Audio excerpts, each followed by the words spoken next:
My name's Jen Dillon. I'm a solutions advisor for all things omnichannel analytics as well as contact center tech stack at Medallia, and I'm joined here with Daniel. Hey, good afternoon, everyone. Daniel DeWyngaert. I am the Senior Manager of Customer Experience and Analytics at Exelon, coming with about a little over a decade of utility experience, specifically customer service, customer care, and analytics. Really excited to be here with y'all. And so, what we're going to be talking about today is we're going to be talking about data. We're going to talk about multiple different touch points across those different types of data points. We're going to be talking about how we can bring clarity to the chaos that is data. Talking about the CX maturity curve when it comes to omni-channel. And we're going to talk about defining excellence. We're going to hear from Daniel in terms of his experience and journey with CX and omni-channel and connecting the dots across those different types of touch points. At the end, we're going to have a Q&A where you can ask me questions, but more importantly, you can ask Daniel questions in terms of the path that he's forged with looking at connecting those different types of dots together, focusing in on the customer and how important that overall journey is from an endpoint perspective. So this is a little chaotic. That's purposeful. How many of you guys kind of understand where these different types of questions are coming from? It's a variety of different, oh yes, hands raised, wonderful. There are a lot of different questions, comments, complaints, requests in these different types of questions. And this is common. A lot of different ways in which we capture information comes in these different forms. And so what's really important is understanding how we piece all these different types of connections together. This is another one that's supposed to be very engaging. And what this is looking at, the chaos in which data brings together. So, we need to understand where those different types of questions or comments or, requests are coming from. Is it from a survey? Is it from a contact us, page on the website? Is it a question on a social care interaction? All those different types of touch points are coming in and are related to the customer. And what we need to do is we need to understand how we connect that together. Because the reality is that data is everywhere, and understanding how we collect and make sense of it is super important. And so we need to be able to understand that once we make sense of that chaos and connect all those different dots together, we're going to be able to have a better and more informed frontline and prioritization metric that allow us to get to a better end goal. And really what that end goal is creating this one connected hub. And so what we want to do from a customer expectation perspective is that we need to provide that service and that interaction with your brand across all of those different types of touch points because your customers are expecting it. I'm sure you guys have, interacted with your different customers that their expectations have changed. That's really important. And that's great. But the expectation is that there is a more unified expectation around how your customers and your brand interact, especially with the advancements in technology and how we look at data collection. Your customers expect a better experience. Having that connected one hub perspective is going to enable you to service your customers better and have a better internal organization where you're putting the customer first. And so when we look at, the overall CX maturity curve of how things are advancing and evolving, this maturity curve has evolved a bit. And so this is actually taken from a few years ago from a Forrester report that looks at CX maturity. But one of the things I would challenge you all to do is look at it through the lens of the omni-channel. No longer are we just saying that surveys are, the only way in which we engage and look at CX, end users and, experiences. We need to look at it from an omni-channel perspective. So what that means is that, say you have a contact center, owner who looks at calls, chats, emails, whatever it might be. They're going to care about, looking at, saving money in the contact center. That's a very common use case. And so a way in which they would do that is looking at, well, how do we resolve things on the first contact? Highlight the fact that I say contact and not just call. And so they want to do that because they want to provide an experience, but also they want to save money. But your CX buyer is also going to be really important to within that context of that use case. They're going to want to understand, what was that experience that customer went through when they first tried to make contact in the contact center? Did it get resolved? Was it good? Was it bad? They know that the high effort experiences customers go through usually lead to a churn, or a loss of a consumer. High friction experiences lead to customers not wanting to interact with your brand anymore. And so they're going to care about first contact resolution. They're just going to care about it in a different way. And so if they only get the post-contact survey, and they're missing out on the context of that actual interaction, how are they going to be able to provide better experiences and better opportunities to engage customers if they're only getting part of the story? So that's an example of how, a contact center owner in your business, a CX owner in your business are going to care about the same things. It's just their priority order might be a little bit different. In the contact center, they want to save costs, but your CX buyer wants to save the customer. What I would challenge you all to think about is how can we save money across the business without sacrificing service at the, end customer perspective. Everyone in the organization should care about this. And so when you look at CX maturity from the omnichannel lens, this changes a little bit more because what you're saying is that it's everyone's business to care about CX. And it is. We've always said that. We've always put that in the forefront. But I think challenging and kind of looking at how you deliver on those experiences, especially understanding that the customer expectation of your brand and connected experiences has shifted, makes this a little bit more of a different conversation. So I challenge you all to think about how you can look at that maturity curve through a very omni-channel perspective and look at how you can engage different types of individuals in your organization to care about CX in a different way and essentially up-level their maturity of where they put the customer at the forefront of their mind. And so when we look at defining excellence, this is, we want to know what good looks like, which is where we're going to get to Daniel in a second, a good example of that. But a few things that I'll say to you, kind of leave you before we go into Daniel's overview of his experience with connecting the dots through CX is avoid silos, look at data holistically across the board. Don't fall into the trap of looking at just analytics through the silo of one specific data source. Sid was saying it earlier at the keynote, the great connector is text. Maybe Mark said it too. I think they all said it at some point. But consider that of the opportunity to look at the omnichannel holistically. Avoid the different silos of looking at analytics as just one lens through each different types of data sources. Apply the people, process, and technology methodology to how you approach CX and with the omnichannel perspective. And really focus in on having a data strategy, knowing where your different types of data touch points come to, looking at how you want to solve those different types of questions and use cases through the lens of data, and working backwards in terms of how you're going to solve those different types of pieces with the customer in mind. And so with that, I'm going to hand it over to Daniel. There you go. He's going to give us an overview of Exelon and how he's approaching connecting those dots. Awesome. So I will just state just the beginning of this. Some of these things are in flight. Some of these things are we're still building out. So for all intents and purposes, lawyers have told me, just think of this as Daniel's vision of things in the future. So from Exelon's perspective, obviously we're working towards it, but just give it an idea. This is Daniel's view. So what is the voice of the customer, right? I think everyone here probably is engaged in surveys, feedback, and kind of what direction that obviously means. Feedback, right? Feedback meaning we get a survey. It's observed metrics, observed data.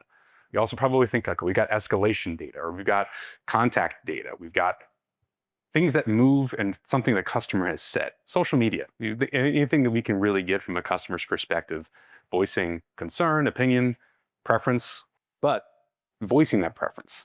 How are we tracking that preference? How are we actually observing what the customer prefers to do?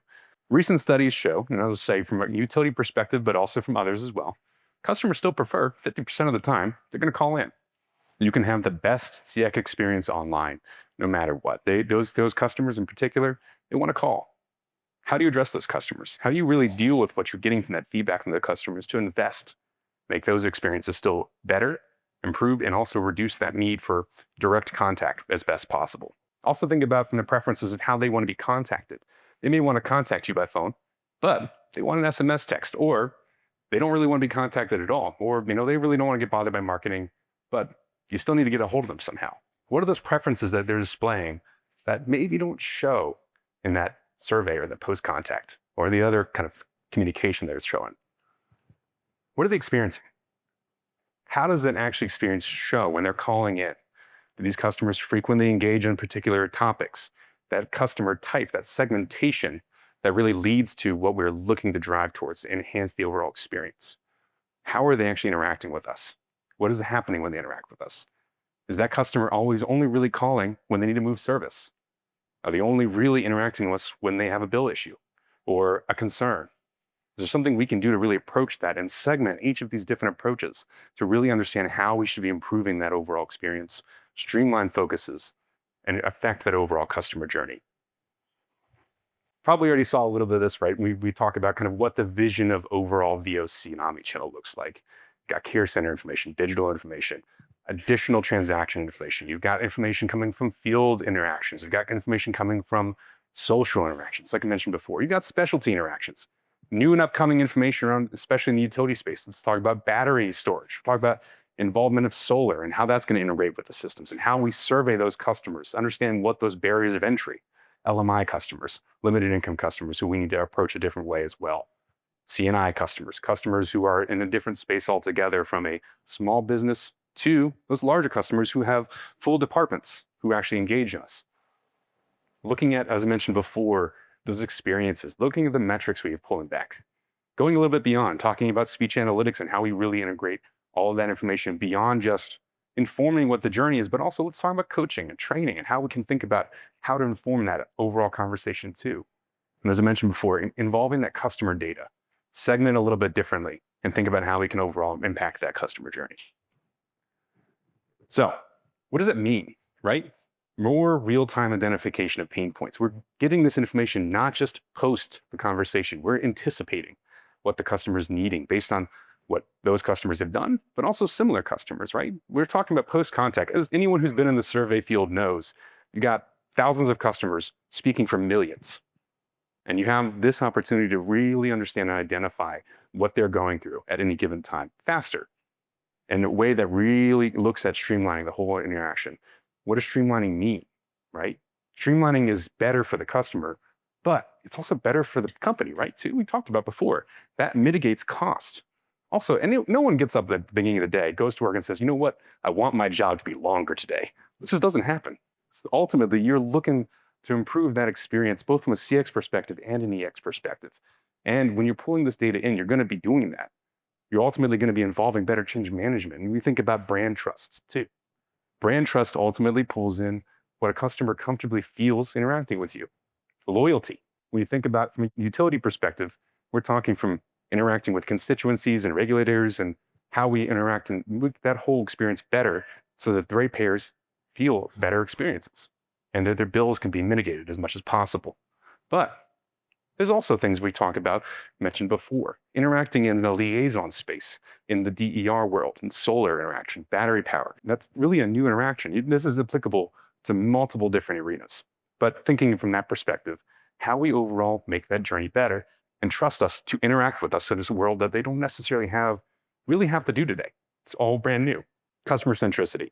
If you're in a utility space, you typically probably know that that is a company of likely engineers, some accountants, but also some other facets of the company too. But getting those folks excited at times about what makes a customer tick, what makes the experience better, sometimes that's not really their focus. They've got important things to work on in that engineering space. But really understanding and connecting the dots and how they're going to get that across the line and what makes them feel skin in the game, how they improve customer satisfaction, how they improve customer effort, and how they make that whole situation better, bringing that really color in the lines for what actually is happening. You do this, customer experience, satisfaction, effort will improve. Studies have shown that, right? Satisfaction and effort, thinking about just from this perspective, effort, multiple studies have called the correlation at 0.9. It's very correlated. So just thinking from that perspective as we look to improving the customer journey, what happens during it? And how can we tie those dots together? From real specific examples of what happened during the journey, right? We've kind of learned along the way that we have these things that happen. A journey catalyst, a transaction, mid-journey communication. We have follow-up. Maybe something happened along the way they needed to call back for you to engage with us again. Then we have resolution. We kind of know that at this point. But what really colors in the lines? What really makes the story painted and real? If you look at just the post-contact world, right? You generally have a good idea as what happens in the transaction. You generally may, like I said, if they have to call back, follow up, you have a good idea about what happened then. Maybe they took a survey again. Maybe they had an escalation that you're tracking. And then you have a good idea, especially if the customer's resolved. They didn't call back, right? They ended their overall journey. The resolution was done. But it's a lot of gray. There's still plenty of room to fill in, more than 50% if you really think about it from that perspective. We have a move process, transferring service, something that a lot of people can probably relate to. You're talking about someone who moved via CSR, and they had to call back and confirm some information. But why? Why did that happen? Well, let's think about what was that catalyst, right? This is something actually I experienced when I was first moving into my territory 10 years ago. When you had a property manager who was asking for account information just to confirm that you switched service out of their name into your name, and really just prompting that overall just completion of their perspective, what was their journey. Well, that form on it said, hey, call BGE. That was my catalyst. I had to call BGE. So now here I am calling BGE. I had to talk to somebody, right? So I had to move in and process the ICSR. Well, let's get a little bit past that, right? Let's say that I completed that. I got a confirmation message, but the confirmation message didn't match what I expected. Had a different date, different time. Maybe it was a little bit later, maybe it was a little bit earlier. It's going to prompt me to call back, right? Maybe I'm going to try digital self-service. Maybe my account's not set up correctly yet, or maybe it's not all the way through, but it doesn't clarify. And so what happens? I end up following up, calling to speak to a CSR. Again, there goes that first call resolution, first contact resolution even. So really think about that. And at this point, you can probably guess it, as you can probably imagine, that red means not good. Satisfaction's not great at this point, but maybe the agent was able to turn it around. Maybe, they confirmed and clarified that's what was expected. Well, the move happens as it's supposed to be. Everything's completed on time. The bill comes clear and as was expecting. Journey's good. Journey's resolved. But there's a lot more that happened than just the 2 times they spoke to a CSR, right? A lot more things that we can identify as pain points, opportunities that we could really improve along the way, things that would not have come if we don't dig a little deeper. Coaching and training, mentioned before, a tale of how we can overall take this speech analytics information we talked about before, how we can look in a little deeper there. We have an agent who's struggles at times with move calls, just to use a relevant example. So we have, from a VOC perspective, maybe they are a 3.5 star out of 5 for their actual move calls. We know that, we understand that. We understand where in the call, from speech analytics perspective, they tend to struggle. Now, if you've been in the care center world, for a while, you know that training happens by manuals, very specific information that's handed over. It's been that way for a long time. Coaching, maybe you gather a good example from someone who does well, one specific agent who does well in the ISO space, or the sign up and move space, or move service space. You can provide that example for them, but you're digging through calls, right? You're digging and trying to find identification to what makes this process better. Speech analytics, you don't necessarily have to rely on that, right? You can look at what was specifically the issue. I mentioned before, self-service was the issue, right? Maybe something came up in the self-service process, and that's where the agent actually struggling. It's not just overall start, move, transfer service calls. It's actually when someone is encountering an issue online, maybe that CSR doesn't know the digital space as well as they could. But now we know that. Now, we don't have to just rely on digging through calls. We don't have to rely on see if we can find that exact right call, taking all that time. Thinking about taking all that time from a QA or a coach or whomever's handling that part of the process.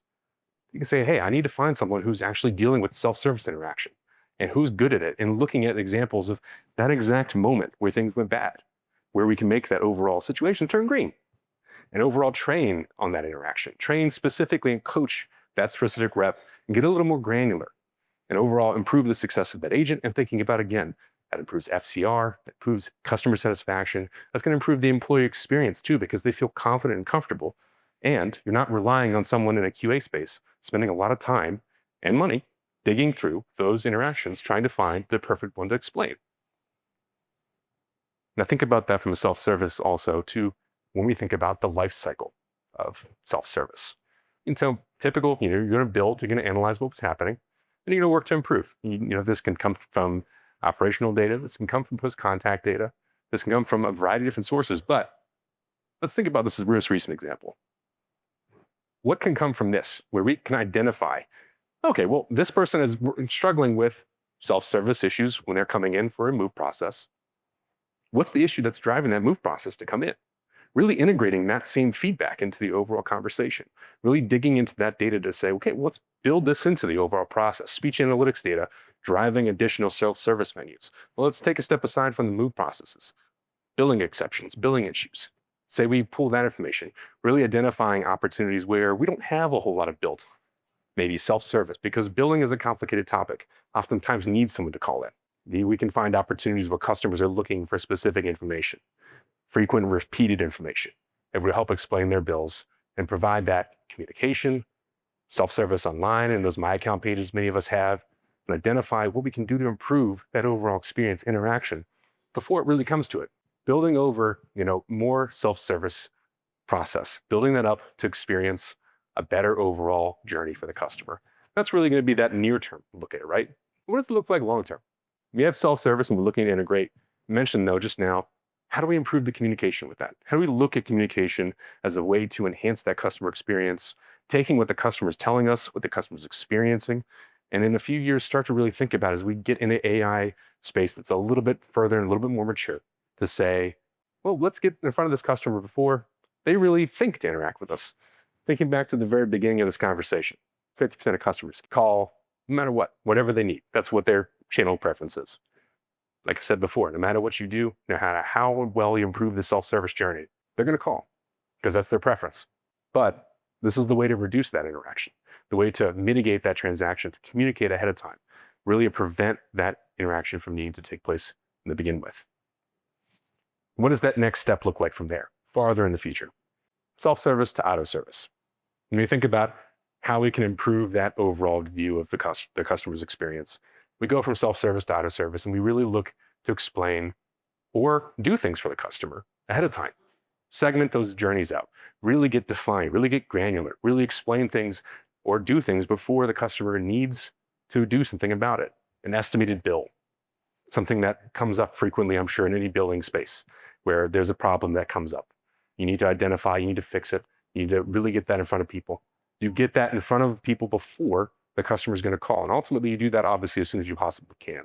But you work to figure out exactly when that trigger point is and make sure you're hitting that and getting that case process adjusted so you hit that before the customer feels they need to call every time. And you do that for any other kind of particular journey. You get granular with it and you advance it so that it goes from that self-service to auto-service, really mitigating those customers who have that preference of only calling in. My last thing, really talk through those parts of the company, those parts of the organization that do the best for the customer, but they do it with their focus in mind. And they ultimately, from a customer-centric perspective, have a different view of it or don't always know what their part to play in it. Say you have a customer satisfaction survey, that's your big beacon metric. Well, from a particular perspective, how do I play my part in the overall journey of a customer? A lot of folks will say everyone plays that part, but it's really clear for some. It's not always clear for others. Really working to get granular and explain and define the pathways to customer satisfaction, whether that's through a different metric like effort, whether that's through a different pathway like the customer experiences or the customer preferences, or really getting into the perspective of where they impacted on the particular journey. Let's say, for example, we have this fellow on the left here. That's the guy who works particularly with property managers in your territory. And he has the opportunity to really alter that experience that I mentioned earlier when they're filling out and handing out forms that say, call the utility. Maybe we now work towards the experience of saying, instead of call the utility, all new forms that say, here's how you sign up online, and then here's how you get this information back to me, or advance that process another way. I mentioned before, call center, customer care, customer experience teams, they probably know where they belong in the journey. But now we have a new place. When we talk about this is the spot where that clear bill comes in. Well, they don't know quite yet, but to say this is a clean energy team member, specifically using a utility example, right? Clean energy, they're focusing on disaggregated energy resources such as solar, battery, EV installs, things of that nature. You're really looking to identify how they're going to impact the bill in the future. So while you, like I mentioned before, the end of that journey before where I mentioned a move service ended with a clear-cut, understood bill. Well, there's an opportunity there if we're not clear and cut of making sure that that bill makes sense with a new process like EV or a new process like solar, where things can get a little more complicated. Time of use metering. That can make the bill, if it's not clear, not cut. Well, guess what? That clear and cut resolution, it's not done anymore. They're calling right back in. There goes that FCR again. There goes that quality of service. There goes that effort. There goes that satisfaction. Ultimately, how you tie that back to really broaden customer centricity and bring in those notes of where they make a specific impact or where they will even, to really make sure it's defined how that looks. And then looking at customer data and company data, such as that you're looking from a perspective of VOC and voice of customer is not just surveys. It's not just the data that we get back in feedback even. It's everything. The voice of the customer is the experience, it's their preferences, and yes, of course, their voice, it's their feedback too. But it's all of that. And then how do we define how we make that real across not just a customer experience team, not just a customer care team, but the whole company, everyone who's involved. I'll leave it there. And back over to Thank you. you. Appreciate it. Thank you, Daniel. Appreciate that run through. So what we've talked about is that there's a lot of different data out there. Chances are it's a little chaotic. It's all disconnected. Usually, you have data that lives in VOC teams, in marketing teams, in contact centers, and we're not always all talking together in terms of putting the customer at the centerfold of that. And that's a challenge. And so one of the things that Daniel's done a great job in terms of highlighting is that know where your data is, understand who those different internal stakeholders are, and look at how you can connect the journey across those different types of touch points. So you can look at how we can actually empower and kind of take action upon that data across the different types of journeys.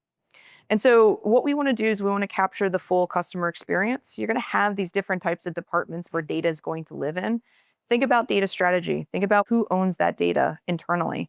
Go talk to the contact center. They're not scary. They have a lot of data. It's rich with insight and information. And one of the things that we've been talking a lot about at Medallia is looking at contact center is really where customer experience lives and dies. Because when your customers are reaching out, chances are they're not calling a contact center because they want to give you a compliment.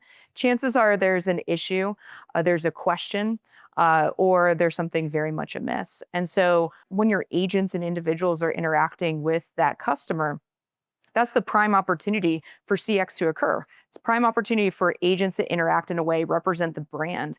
And so if that customer leaves that interaction, say they didn't get something resolved, say something, they didn't have a good interaction, there's a higher chance that that individual is going to go away. And so then you're dealing with the churn element of a customer leaving. Contact center, for example, and we've been talking a lot about conversational analytics because that data is so rich. You have the agent side of the conversation, you have the customer side of the conversation. You have it from chats or chatbots and different interactions with agents, both human and AI. Those are opportunities for us in the CX space to lean in and especially look at how we can really optimize that experience. But those different types of conversations are occurring outside of the contact center. We're looking at social care, we're looking at social media. What are the different types of digital experiences that we can capture?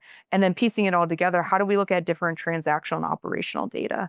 So the point of this is to say, think about data, partner with your internal stakeholders to look at how you can have a broader data strategy that connects all those different dots together. That is where the maturity is going from a CX perspective. And the more that we get aggressive and look at it proactively, the easier and better it will be, and the better you'll be able to serve your customers because your customers are expecting it. Your customers have this perception that our brands have everything together. I mean, I have it when I go interact with brands frequently. I'm like, why didn't they know what last conversation I had? And we all know how difficult that is. And so we should identify and understand who we are as consumers and customers when we interact with those different brands as well. So really put yourself into that overall journey as a customer and kind of take a step back in terms of what those different steps look like. And so when you look at capturing the full experience and connecting those different dots, the other important thing, and I said it earlier, is that having that data strategy, but don't think in silos. You have to look at analytics holistically. Otherwise, you're just going to be analyzing a survey here, a social media post there, or maybe a phone call over here. And that's not going to serve you in any way to connect those different dots. That's not getting you further down the maturity curve and looking at things in a more embedded view. So you need to look at that in a holistic manner. I said it earlier, I'll say it again. Text is that great unifier. It's how you're able to analyze and make sense of things. These things on this slide are just different levers that you're going to be able to pull in order to make sense of that data holistically and with the omnichannel in mind. And like I said, this is not just survey based. It's all of those different types of data touch points that your customers are going to be going through. So leverage this, have that unified view and apply it holistically. And so when you do that, what you do is you create this hub of insights, omnichannel. And so what that means that these different types of stakeholders that you see on this screen are going to be able to take advantage of that data. They can be able to put the CX at the center of that hub so that they can get different types of inputs and outputs of it. And then when you layer on use cases, it becomes even more powerful because your product team is going to be able to understand that, hey, there was actually this huge issue that was first reported on social media. It was about a blue screen of death, say, for a laptop. Then slowly it got to the contact center because people started calling in about it. And then eventually it showed up in surveys, but that was weeks later because people are a little bit more delayed in terms of how they take surveys. And so when you start connecting those dots, that is how you get in the internals perspective of looking at, sharing that data and being omni-channel that will then have an impact from a customer outputs perspective. So start thinking about that in terms of how you align to those different types of teams. And when you get to that omni-channel analytics hub, you're going to be able to get to these different types of outcomes. So we talked about data, we talked about being more mature in terms of the overall maturity curve, but we also talked about use cases and outcomes. And that's the other thing that I really challenge everyone to think about is that if you want to look at, how we increase FCR and reduce call volumes, think about the data aspect to that. Think about the problem statements that we need. These outcomes are all very, very possible from an omni-channel perspective. And these, as I'm sure you guys understand, are going to equate to ROI. So think about that with the end in mind and then work backwards in terms of how do we connect those different types of journeys, those different types of touch points? What data is going to help us to understand that answer? And the other thing is that it's not like this is going to happen overnight. Give yourself time, start prioritizing, where you want to start focusing your efforts on and how you want to solve these different types of problems in order to get to the omni-channel view, because that's where you're going to get the most customer intelligence and make that experience better for customers.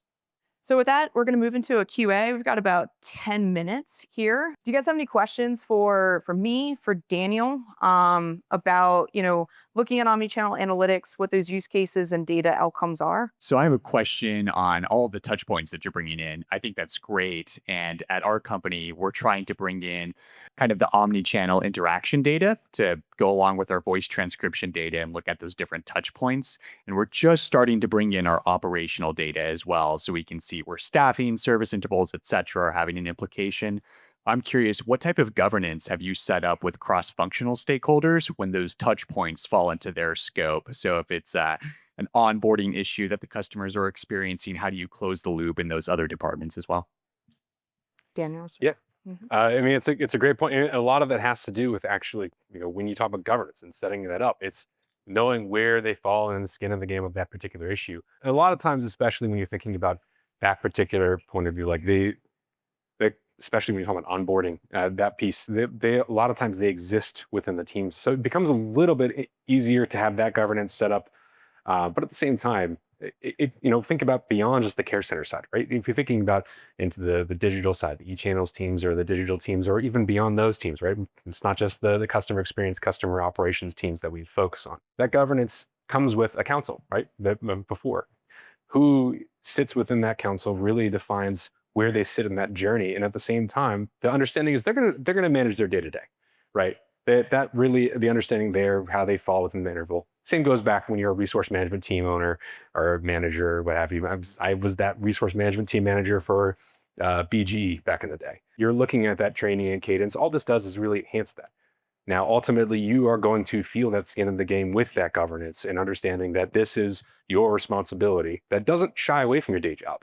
It just enhances it. And that's really the key thing to really hone in on that message, is that it's not a new day job.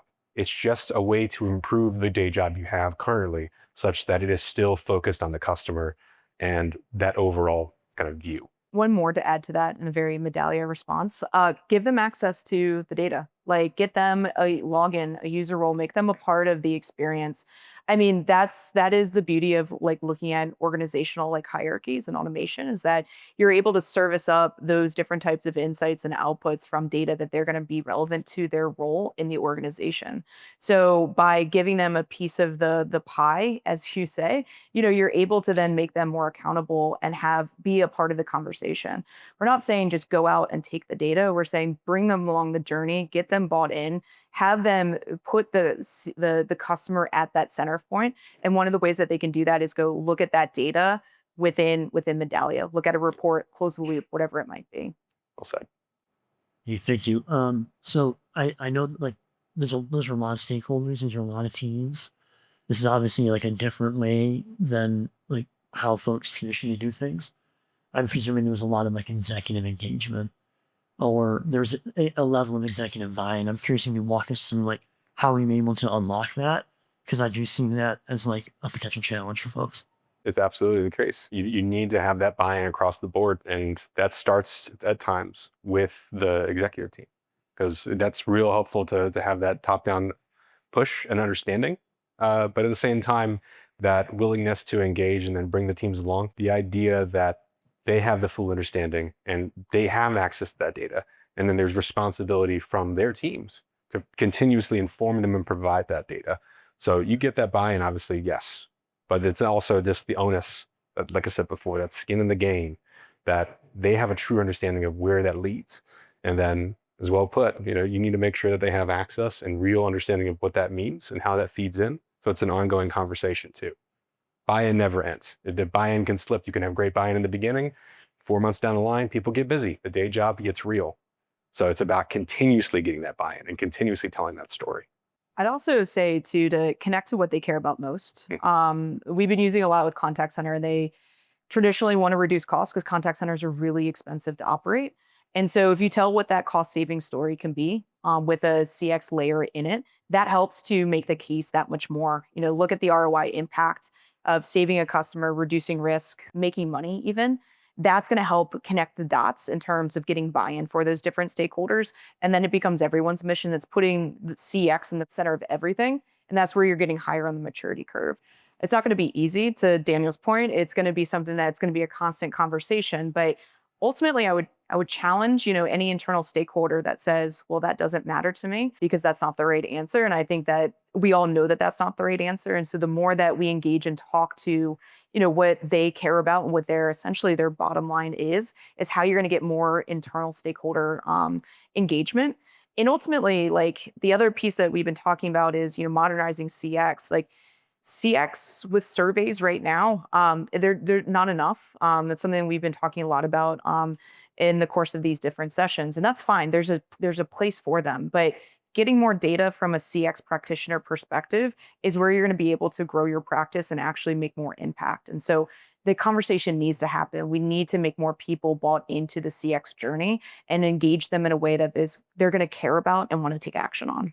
Obviously, there's, some art and some science to analytics. And when you start with a couple of data points, even then it can be interpreted in different ways, depending on how you analyze the data.